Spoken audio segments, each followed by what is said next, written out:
on a appris, du moins selon nos confrères britanniques, que Yahya Sinwar aurait tout simplement échappé au Shabak en se déguisant en femme.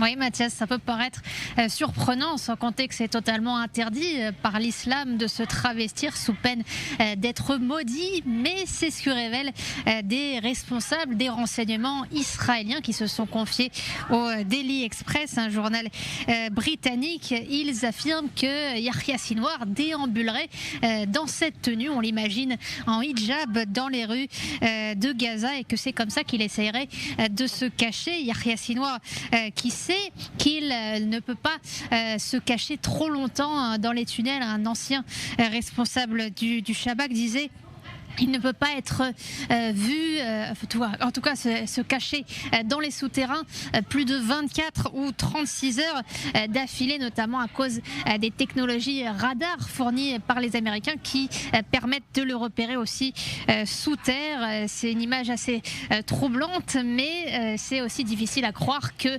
Yahya Sinwar ne serait pas reconnu même dans cette tenue, en sachant qu'il y a quand même une récompense de 400 000 $ pour des informations à son sujet. Cela dit, on sait que des otages israéliens eux-mêmes ont été déplacés incognito, habillés en femmes arabes.